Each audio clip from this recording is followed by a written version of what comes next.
ఇప్పుడు నేను నా స్నేహితులు అలంకారాల గురించి చెప్పబోతున్నాను. నా పేరు జయవర్షిత్. కావ్య సౌందర్యమును ప్రకాశింపజేయునవి అలంకారములు. భాషకు సంబంధించిన అలంకారములు రెండు రకాలు.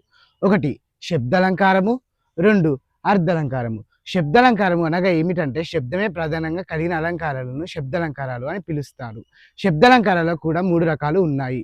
ఒకటి అనుప్రాస అలంకారము, రెండు యమకాలంకారము, మూడు ముక్త పదగ్రస్త అలంకారము. ధన్యవాదములు. నా పేరు గౌతమ్. నేను ఇప్పుడు అనుప్రాస అలంకారం గురించి చెప్పబోతున్నాను. అనుప్రాస అలంకారం అంటే ఒక అక్షరము కానీ లేదా పదము కానీ మళ్ళీ మళ్ళీ వచ్చినట్లయితే దాన్ని అనుప్రాస అలంకారం అంటారు. దీంట్లో మొత్తం 4 రకాలు ఉంటాయి. ఒకటవది కృత్యానుప్రాస అలంకారం, రెండవది చేకానుప్రాస అలంకారం, మూడవది లాటానుప్రాస అలంకారం, చివరిది మరియు 4వది అంత్యానుప్రాస అలంకారం. ధన్యవాదాలు. నా పేరు బ్రహ్మానంద్. నేను వృత్యానుప్రాస అలంకారం గురించి చెప్తున్నాను. వృత్యానుప్రాస అలంకారం ఒక హల్లు అనేకసార్లు రావడాన్ని వృత్యానుప్రాస అలంకారం అంటారు. ఉదాహరణ కాకిక, కాకిది కాక, కేకిద. ఇందులో కా కా అనే హల్లు అనేకసార్లు రావడంతో ఇది వృత్యానుప్రాస అలంకారానికి ఒక చక్కటి ఉదాహరణ. మరొక చక్కటి ఉదాహరణ చూద్దాం. బుడతడు వడివడిగా అడుగులు వేస్తూ తడబడి పడెను. ఇందులో డా అనే హల్లు అనేకసార్లు రావడంతో ఇది వృత్యానుప్రాస అలంకారానికి ఒక చక్కటి ఉదాహరణ. చిటపట చినుకులు టపటప కురిసెను. ఇందులో టా అనే హల్లు అనేకసార్లు రావడంతో ఇది వృత్యానుప్రాస అలంకారానికి ఒక చక్కటి ఉదాహరణ. మరొక చక్కటి ఉదాహరణ చూద్దాం. చెట్టు కింద గట్టు మీద కిట్టు రొట్టె తింటున్నాడు. ఇందులో టా అనే హల్లు అనేకసార్లు రావడంతో ఇది వృత్యానుప్రాస అలంకారానికి ఒక చక్కటి ఉదాహరణ. చివరి ఉదాహరణ చూద్దాం. లక్ష భక్ష్యములు భక్షించు లక్ష్మయ్యకు ఒక్క భక్ష్యం భక్షించుట లక్ష్యమా. ఇందులో క్ష అనే హల్లు అనేకసార్లు రావడంతో ఇది వృత్యానుప్రాస అలంకారానికి మరొక చక్కటి ఉదాహరణ. నా పేరు వి ఆరోన్. నేను చేకానుప్రాస అలంకారం గురించి చెప్పబోతున్నాను. చేకానుప్రాస అలంకారం అనగా అర్ధభేదంతో కూడిన అల్లుల జంటలు ఎటువంటి ఇతర పదాలు లేకుండా వెంటనే ప్రయోగించడం. దీని ముఖ్య ఉద్దేశం శబ్ద సౌందర్యం మరియు ఒకే పదాన్ని వేరువేరు అర్థాలతో వెంటనే వాడడం. ఉదాహరణకు అరటి తొక్క తొక్క రాదు. ఈ వాక్యంలో తొక్క అనే పదం వెంటనే రావడం జరిగింది.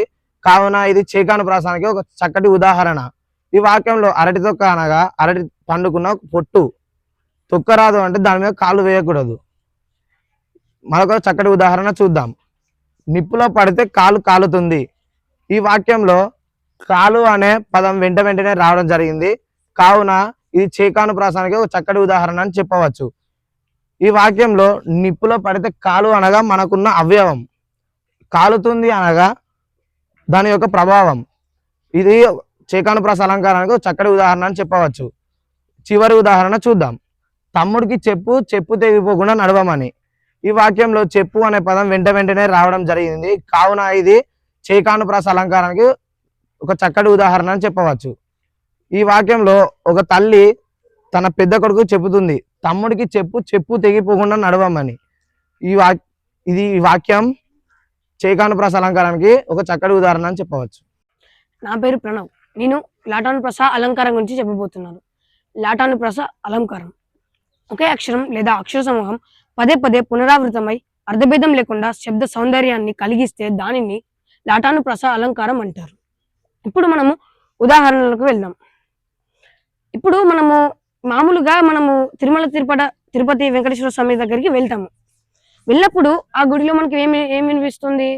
గోవింద గోవింద గోవింద అని వినిపిస్తుంది. అలాగే ఇది కూడా గోవింద గోవింద గోవింద అని భక్తులు పిలిచారు. ఇందులో గోవింద గోవింద అనే పదం అనేక సార్లు వచ్చింది కాబట్టి దానిని మనము లాటానుప్రాస అలంకారం కిందకి తీసుకోవచ్చు. మరి ఇంకో ఉదాహరణకి దగ్గరికి వెళ్దాం. ఏంటంటే అమ్మ అమ్మ అమ్మ అని బిడ్డ ఏడ్చింది. దీ వాక్యంలో అమ్మ అనే పదం అనేక సార్లు వచ్చింది. దానిని కూడా మనము లాటానుప్రాస అలంకారం కిందకి తీసుకోవచ్చు. మరి ఇంకో చక్కటి మరియు ఆఖరి ఉదాహరణకు వెళ్దాం. ఏంటంటే హర హర హర మహాదేవ అని శివాలయంలో మారు మ్రోగింది. దీంట్లో హర హర హర అనే ఈ పదం అనేక సార్లు వచ్చింది కాబట్టి దానిని మనము లాటానుప్రాస అలంకారం కిందకి తీసుకోవచ్చు. ధన్యవాదములు. నా పేరు జె వరుణరావు. నేను అంత్యానుప్రాస అలంకారం గురించి చెప్పబోతున్నాను.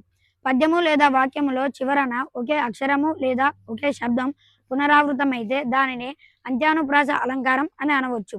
ఉదాహరణకు విద్య వెలుగును ఇస్తుంది, అజ్ఞానం చీకటిని తెస్తుంది. ఈ వాక్యంలో స్తుంది అనే పదం చివరన వచ్చింది కాబట్టి ఈ వాక్యాన్ని అంత్యానుప్రాస అలంకారం కిందకి తీసుకోవచ్చు. రెండవ ఉదాహరణ, దేశం కోసం జీవిస్తాము, ధర్మం కోసం పోరాడతాము. ఈ వాక్యంలో ము అనే అక్షరం చివరన వచ్చింది కాబట్టి ఈ వాక్యంని అంత్యానుప్రాస అలంకారం అని అనవచ్చు.